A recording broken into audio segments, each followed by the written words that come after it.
Hey everyone, this is Dean and welcome to Strange But Real. I have a great story for you guys today. This one is about an experience that a truck driver had actually within the last few years. So this is kind of recent, and this story, this person wanted to get it off their chest, so I want to share it with you guys today. I'd appreciate it if you subscribe to my channel and smash that like button, guys. Let's jump into today's story.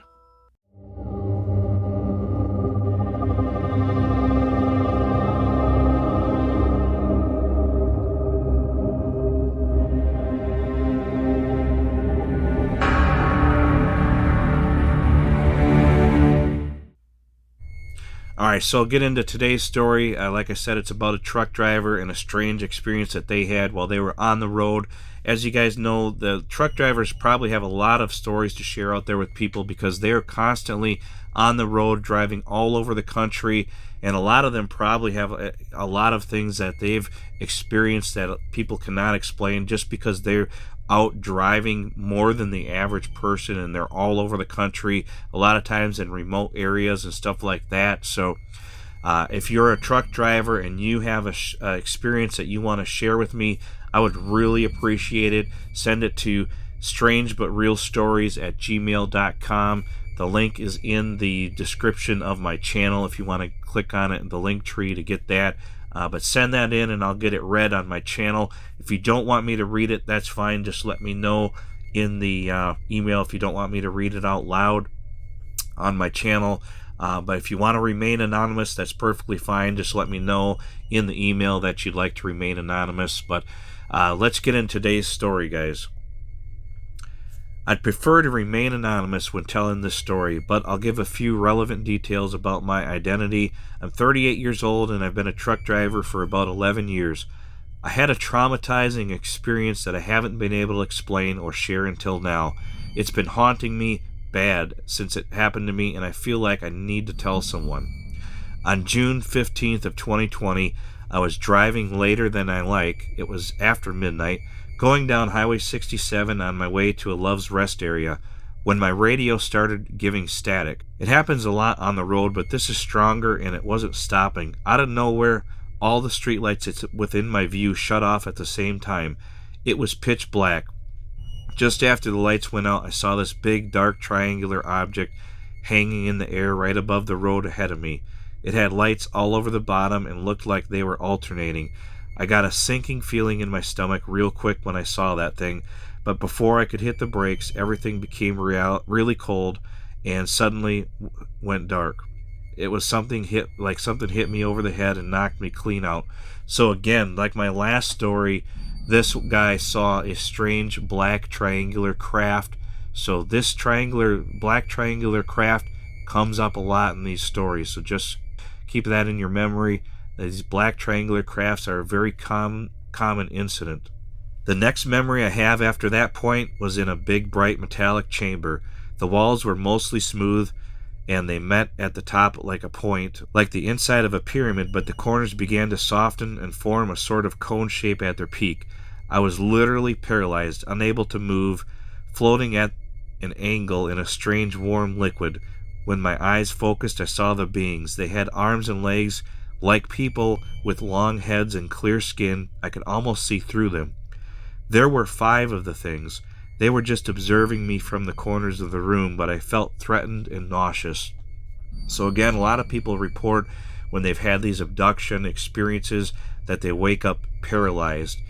So what that is, if they give them some kind of drug likely, or if there's some kind of device or something they're using to paralyze people where they can't move.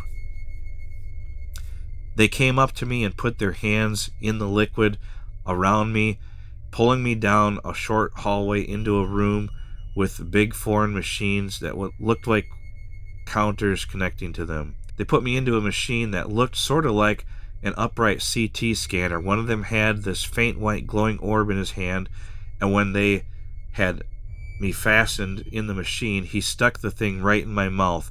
After that, I felt a searing pain shoot through my whole body, and I started dreaming, or at least felt like I was dreaming.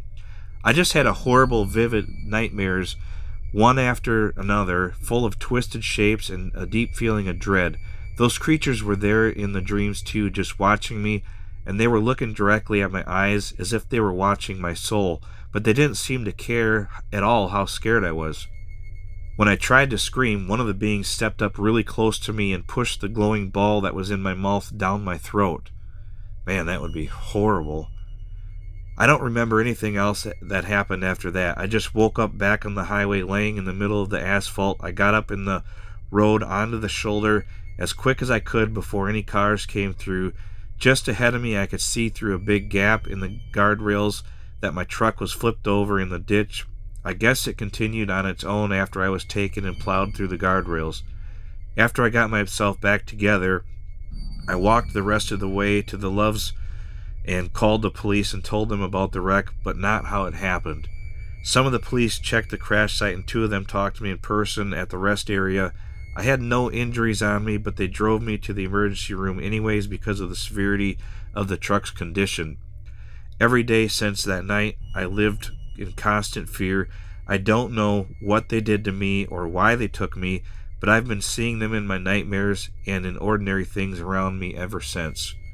So, very terrifying experience. You guys know that I've talked about David Politis's Missing 411 before. If you haven't watched his videos, go check him out. He's on YouTube.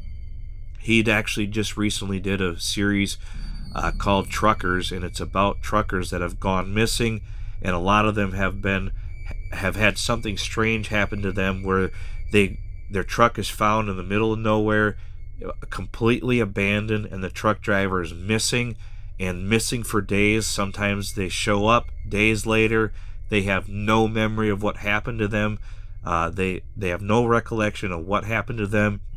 A lot of them have complete amnesia. They don't even remember family members, and it takes a long time for them to get some of their memory back.